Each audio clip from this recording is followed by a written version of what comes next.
Three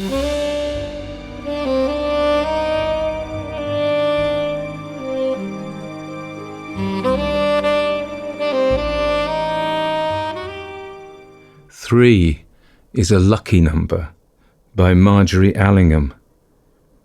At 5 o'clock on a September afternoon, Ronald Frederick Torbay was making preparations for his third murder. He was being very wary, forcing himself to go slowly, because he was perfectly sane and was well aware of the dangers of carelessness. A career of homicide got more chancy as one went on. That piece of information had impressed him as being true as soon as he had read it in a magazine article, way back before his first marriage. Also, he realized success was liable to go to a man's head, so he kept a tight hold on himself. He was certain he was infinitely more clever than most human beings, but he did not dwell on the fact, and as soon as he felt the old thrill at the sense of his power welling up inside him, he quelled it firmly. For an instant he paused, leaning on the rim of the wash basin, and regarded himself thoughtfully in the shaving glass of the bathroom in the new villa he had hired so recently. The face which looked at him was thin, middle-aged, and pallid. Sparse dark hair receded from its high, narrow forehead, and the well-shaped eyes were blue and prominent. Only the mouth was really unusual. That narrow slit, quite straight, was almost lipless, and unconsciously he persuaded it to relax into a half-smile. Even Ronald Torbay did not like his own mouth. A sound in the kitchen below disturbed him, and he straightened his back hastily. If Edyth had finished her ironing, she would be coming up to take her long-discussed bubble bath before he had prepared it for her, and that would never do. He waited, holding his breath, but it was all right. She was going out of the back door. He reached the window just in time to see her disappearing round the side of the house into the small square yard, which was so exactly like all the other square yards in the long suburban street. He knew that she was going to hang the newly pressed linen on the line to air, and although the manoeuvre gave him the time he needed, still it irritated him. Of the three homely middle-aged women whom so far he had persuaded first to marry him and then to will him their modest possessions, Edyth was proving easily the most annoying. If he had told her once not to spend so much time in the yard, he had done it a dozen times in their 6 weeks of marriage. He hated her being out of doors alone. She was shy and reserved, but now that new people had moved in next door, there was the danger of some over-friendly woman starting up an acquaintance with her, and that was the last thing to be tolerated at this juncture. Each of his former wives had been shy.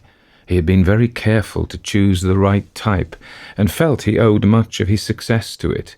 Mary, the first of them, had met her fatal accident, almost unnoticed in the bungalow on the housing estate, very like the present one he had chosen, but in the north instead of the south of England. At the time it had been a growing place. The coroner had been hurried, the police sympathetic but busy, and the neighbours scarcely curious, except that one of them, a junior reporter on a local paper, had written a flowery paragraph about the nearness of tragedy in the midst of joy, published a wedding day snapshot, and had entitled the article with typical northern understatement, "Honeymoon Mishap." Dorothy's brief excursion into his life and abrupt exit from it, and her own, had given him a little more bother, but not much. She had deceived him when she had told him she was quite alone in the world, and the interfering brother who had turned up after the funeral to ask awkward questions about her small fortune might have been a nuisance if Ronald had not been very firm with him. There had been a brief court case, which Ronald had won handsomely, and the insurance had paid up without a murmur. All that was 4 years ago. Now, with a new name, a newly invented background, and a fresh area in which to operate, he felt remarkably safe. From the moment he had first seen Edyth sitting alone at a little table under the window in a seaside hotel dining room, he had known that she was to be his next subject. He always thought of his wives as subjects. It lent his designs upon them a certain pseudo-scientific atmosphere which he found satisfying. Edyth had sat there looking stiff and neat and a trifle severe, but there had been a secret timidity in her face, an unsatisfied, half-frightened expression in her short-sighted eyes, and once, when the waiter said something pleasant to her, she had flushed nervously and had been embarrassed by it. She was also wearing a genuine diamond brooch. Ronald had observed that from right across the room. He had an eye for stones. That evening in the lounge he had spoken to her, had weathered the initial snub, tried again, and finally had got her to talk. After that, the acquaintance had progressed just as he had expected. His methods were old-fashioned and heavily romantic, and within a week she was hopelessly infatuated. From Ronald's point of view, her history was even better than he could have hoped. After teaching in a girls' boarding school for the whole of her 20s, she had been summoned home to look after her recluse of a father whose long illness had monopolized her life. Now, at 43, she was alone, comparatively well off, and as much at sea as a ship without a rudder. Ronald was careful not to let her toes touch the ground. He devoted his entire attention to her, and exactly 5 weeks from the day on which they first met, he married her at the registry office of the town where they were both strangers. The same afternoon, they each made wills in the other's favour and moved into the villa which he had been able to hire cheaply because the holiday season was at an end. It had been the pleasantest conquest he had ever made. Mary had been moody and hysterical, Dorothy grudging and suspicious, but Edyth had revealed an unexpected streak of gaiety, and, but for her stupidity in not realizing that a man would hardly fall romantically in love with her at first sight, was a sensible person. Any other man, Ronald reflected smugly, might have made the fatal mistake of feeling sorry for her. But he was above all that, he told himself, and he began to make plans for what he described in his own mind rather grimly as her future. 2 things signed her death warrant earlier than had been his original intention. One was her obstinate reticence over her monetary affairs, and the other was her embarrassing interest in his job.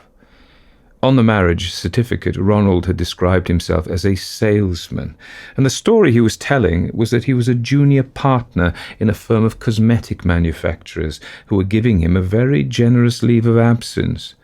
Edyth accepted the statement without question, but almost at once she had begun to plan a visit to the office and the factory, and was always talking about the new clothes she must buy so as not to disgrace him.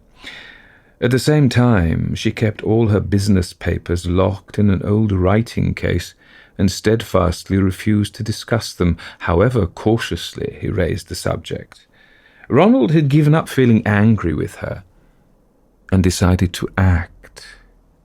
He turned from the window, carefully removed his jacket and began to run the bath. His heart was pounding, he noticed, frowning. He wished it would not. He needed to keep very calm. The bathroom was the one room they had had repainted. Ronald had done it himself soon after they had arrived and had put up the little shelf over the bath to hold a jar of bath salts he had bought and the small electric heater of the old-fashioned 2-element type, which was cheap but white like the walls and not too noticeable. He leant forward now and switched it on, and stood looking at it until the 2 bars of glowing warmth appeared. Then he turned away and went out onto the landing, leaving it alight. The fuse box, which controlled all the electricity in the house, was concealed in the bottom of the linen cupboard at the top of the stairs. Ronald opened the door carefully and, using his handkerchief so that his fingerprints should leave no trace, pulled up the main switch. Back in the bathroom, the heater's glow died away. The bars were almost black again by the time he returned. He eyed the slender cabinet approvingly, and then, still using the handkerchief, he lifted it bodily from the shelf and lowered it carefully into the water, arranging it so that it lay at an angle over the waste plug, close to the foot, where it took up practically no room at all.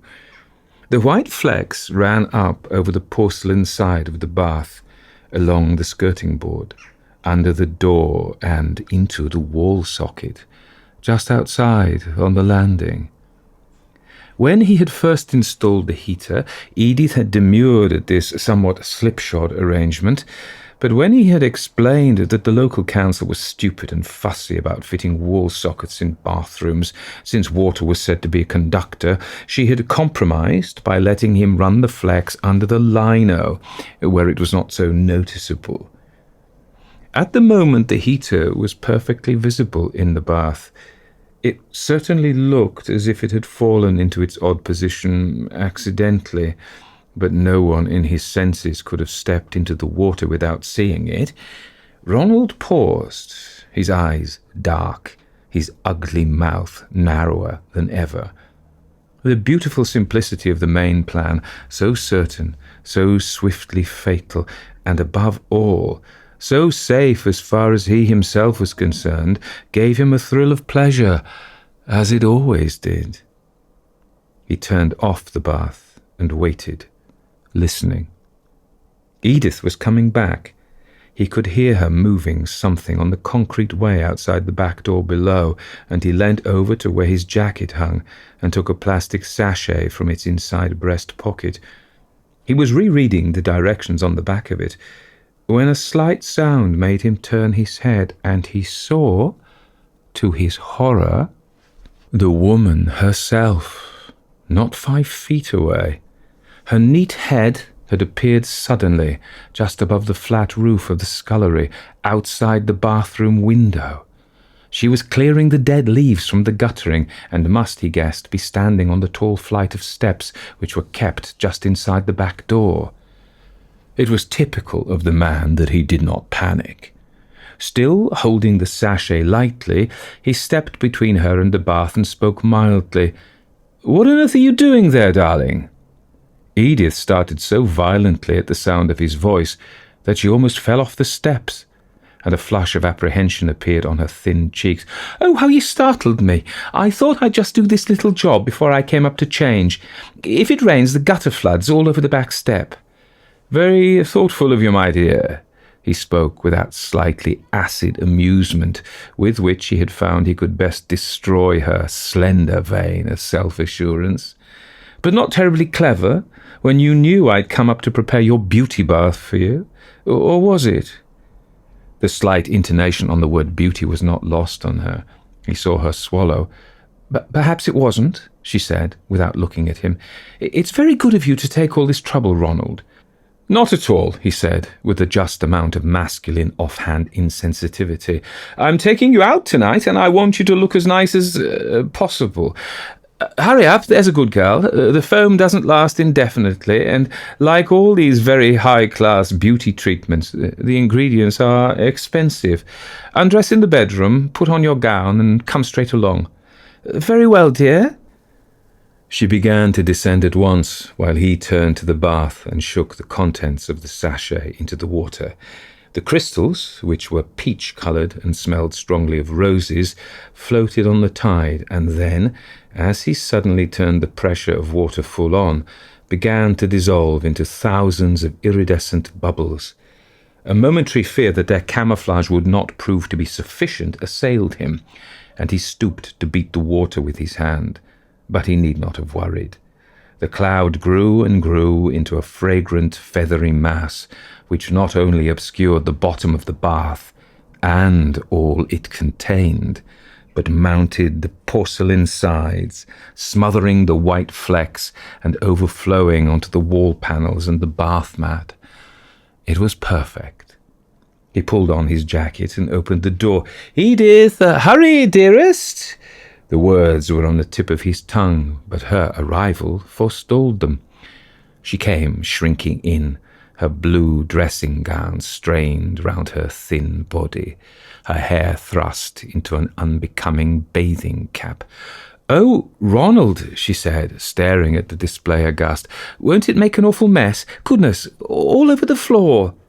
Her hesitation infuriated him. "That won't matter," he said savagely. "You get in while the virtue of the foam is still there. Hurry. Meanwhile, I'll go and change myself. I'll give you 10 minutes. Get straight in and lie down. It'll take some of the sallowness out of that skin of yours."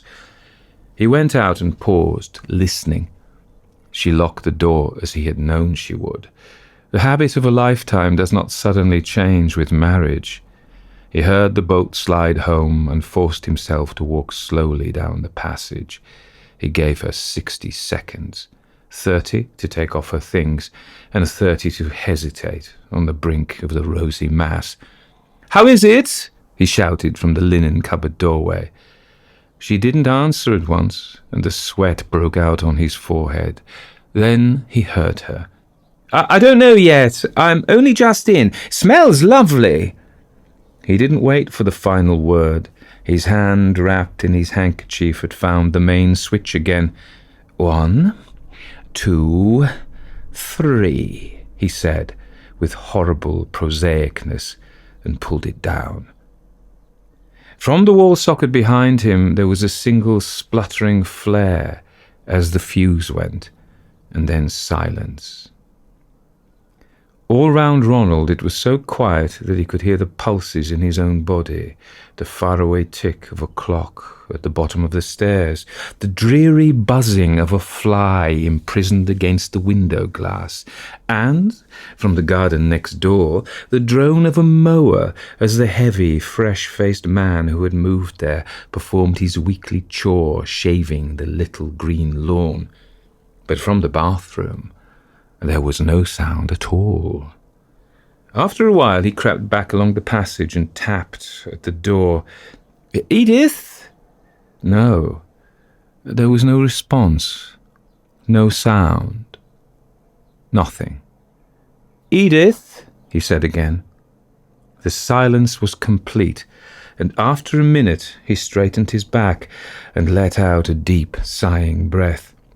Almost at once he was keyed up again in preparing for the second phase.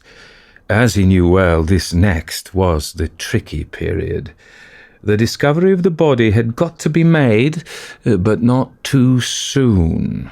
He had made that mistake about Dorothy's accident, and had actually been asked by the local inspector why he had taken alarm so soon. But he had kept his head, and the dangerous moment had flickered past.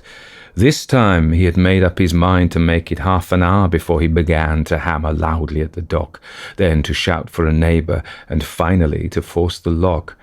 He had planned to stroll out to buy an evening paper in the interim, shouting his intention to do so to Edyth from the front step for any passer-by to hear. But as he walked back along the landing, he knew there was something else he was going to do first. Edyth's leather writing case, in which she kept all her private papers, was in the bottom of her soft-topped canvas hat box. She had really believed he hadn't known of its existence, he reflected bitterly. It was locked, as he had discovered when he had at last located it, and he had not prized the catch for fear of putting her on her guard. But now there was nothing to stop him. He went softly into the bedroom and opened the wardrobe door. The case was exactly where he had last seen it, plump and promising, and his hands closed over it gratefully.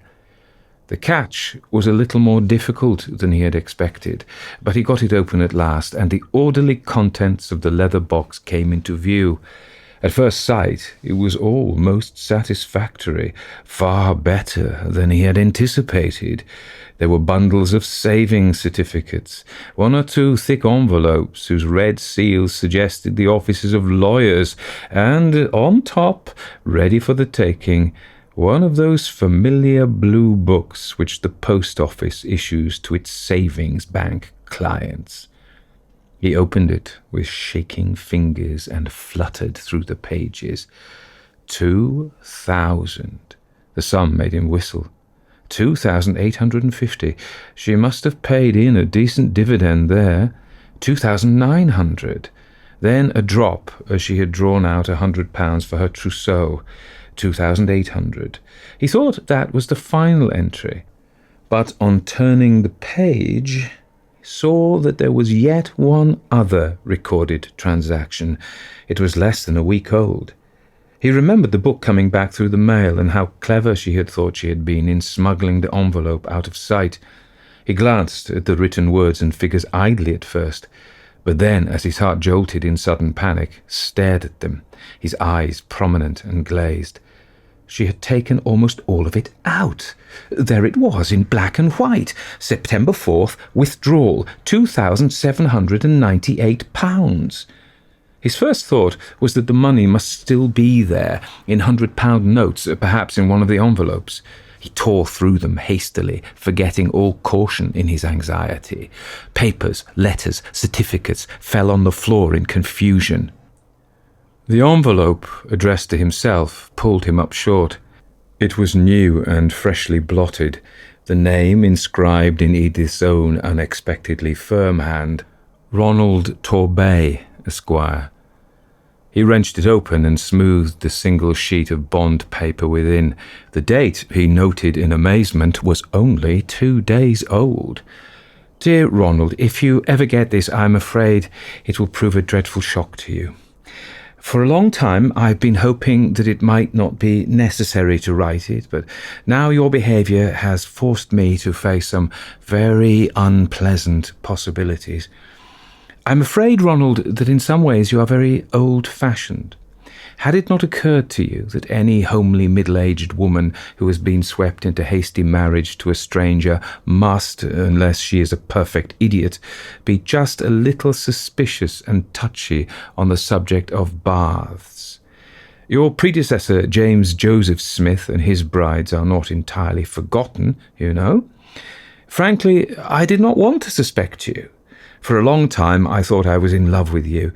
But when you persuaded me to make my will on our wedding day, I couldn't help wondering. And then, as soon as you started fussing about the bathroom in this house, I thought I had better do something about it rather quickly. I am old-fashioned too, so I went to the police. Have you noticed that the people who have moved into the house next door have never tried to speak to you? We thought it best that I should merely talk to the woman over the garden wall, and it is she who has shown me the 2 cuttings from old provincial newspapers, each about women who met with fatal accidents in bubble baths soon after their marriages. In each case there was a press snapshot of the husband taken at the funeral. They are not very clear, but as soon as I saw them, I realized that it was my duty to agree to the course suggested to me by the inspector who has been looking for a man answering that description for 3 years, ever since the 2 photographs were brought to his notice by your poor second wife's brother. What I'm trying to say is this.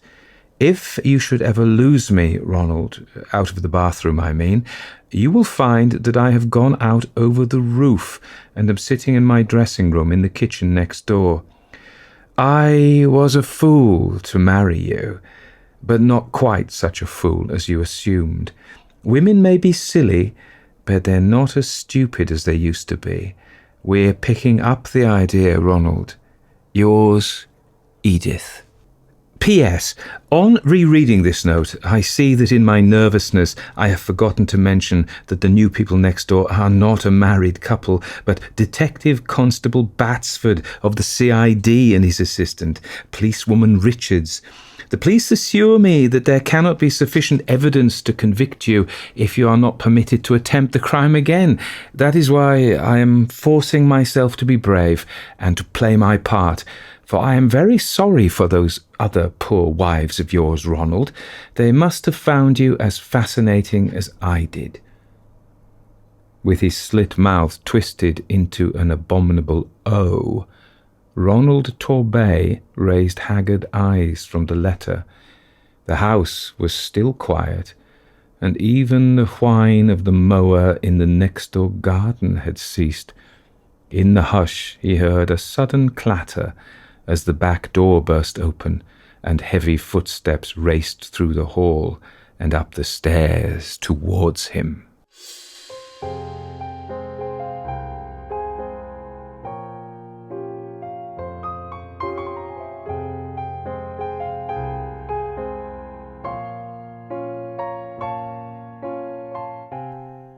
So that was 3 is a Lucky Number by Margery Allingham.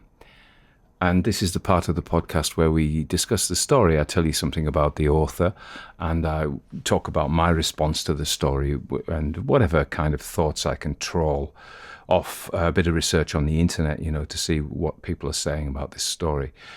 So Margery Allingham, Margery Louise Allingham, and I must own to a slight trepidation in the pronunciation of that second name, because there's a place in Northumberland it's spelled Bellingham. And I think there's an England football player called Bellingham, but actually they pronounce the village Bellingham. So I was on a tenterhooks whether it was Allingham, but it wasn't, as far as I can tell. Somebody will tell me, I know they will. So she was born in Ealing in London in 1904, and she was one of the most distinguished writers of crime fiction in the 20th century.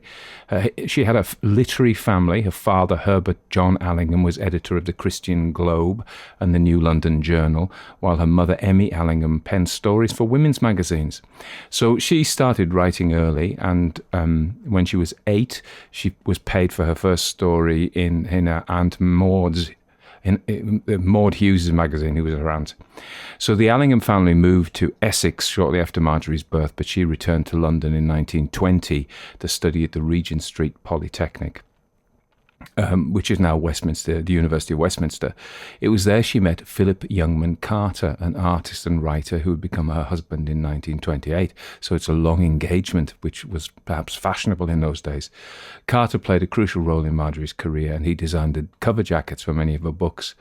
Behind every powerful woman is a strong man, or something like that. So her real breakthrough came with her second novel, The Crime at Black Dudley, which was she published in 1929, just the year after she was married, which introduced the now iconic detective Albert Campion. So Campion was originally a minor character, but he became very popular with readers and perhaps because of that with publishers, and she began to feature him more prominently in subsequent works, beginning with Mystery Mile. He starred in numerous novels and short stories. She was the pantheon of the queens of crime, so it was, her, Dorothy L. Sayers, Agatha Christie, and Nio Marsh, of course, which is another name which makes me very scared to say, and I hope I've got that right as well. So her 1952 book, The Tiger in the Smoke, was hailed as a masterpiece of the genre. It was adapted into a film in 1956 by Roy Ward Baker, although it reduced Campion's role. So Allingham's writing is characterized by intricate plots, rich characterization, and a touch of humor. And I think we saw all of those there. She sadly caught breast cancer. I don't know if you catch breast cancer, but developed breast cancer, and she died of it in 1966. At her request, her husband completed her final novel, A Cargo of Eagles, which was published posthumously in 1968. So this story, 3 is a lucky number, for whom? And we know from the very, this is a woman who writes prolifically and well. She's a professional writer, like a professional cricketer is good at cricket, or a professional house painter is good at painting houses.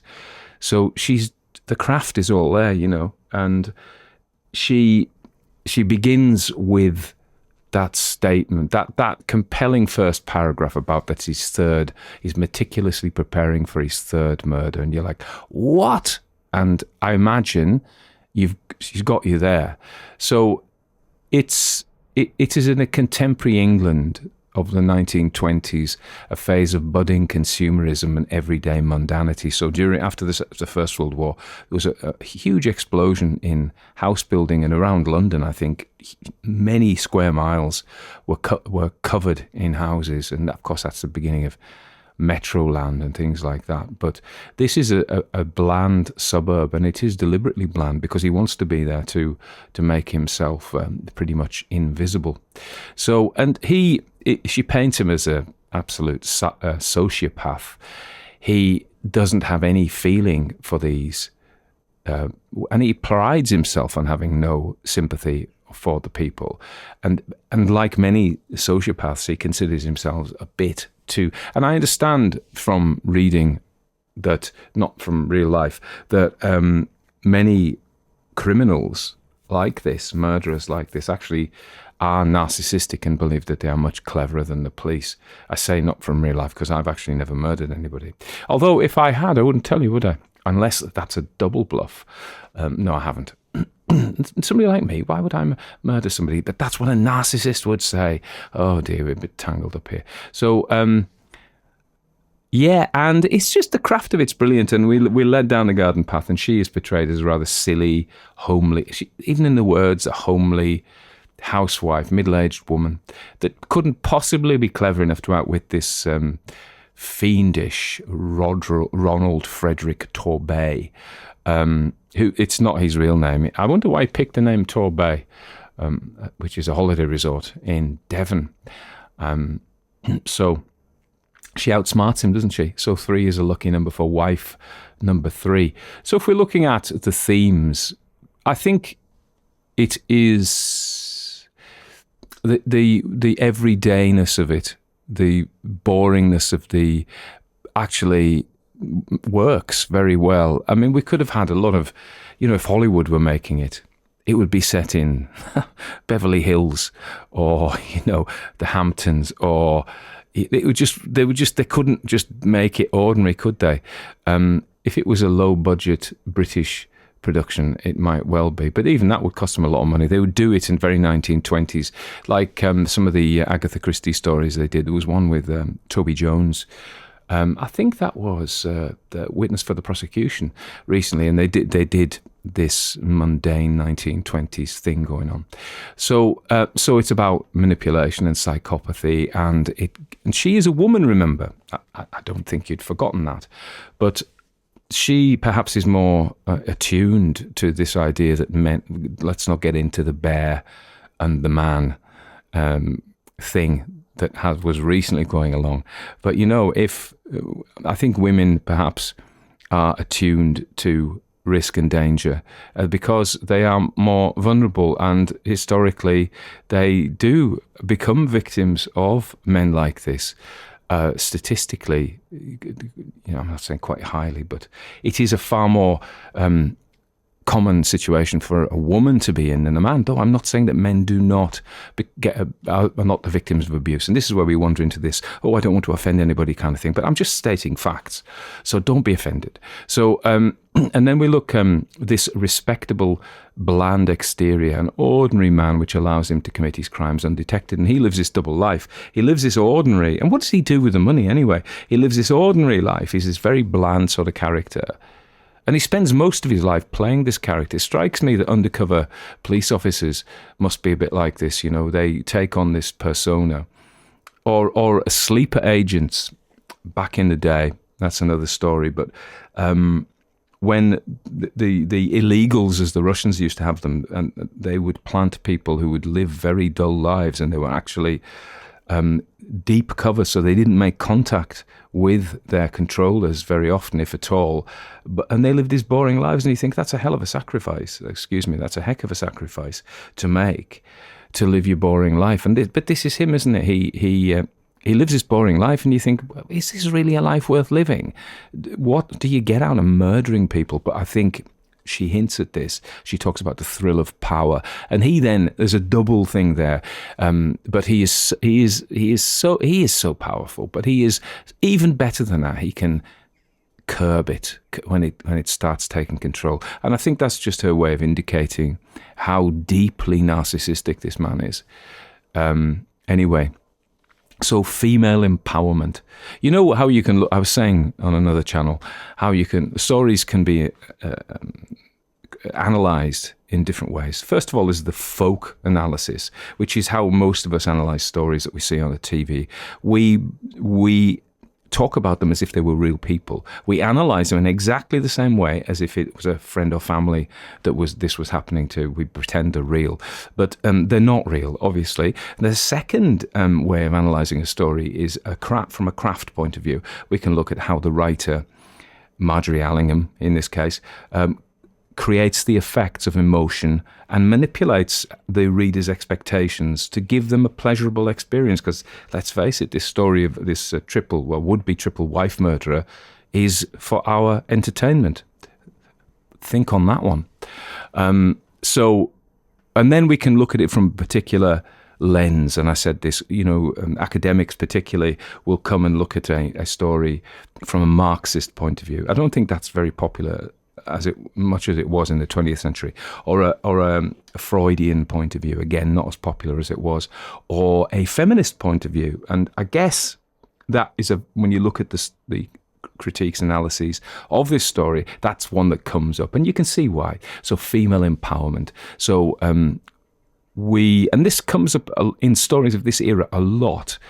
Across genres, as I'm finding now as I do the 3 channels, the ghost stories, detective stories, and the literary stories, this sort of 20th century amongst middle-class women, because working class women didn't often put their thoughts down on paper. That isn't me. Again, here we go.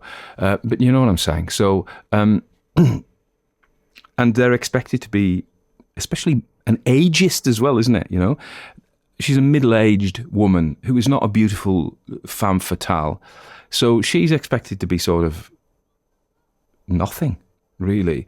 And I think she turns it round her head, and it subverts these expectations, particularly if you remember from the 1920s, the societal view of how women and men should behave, and she turns it on the head.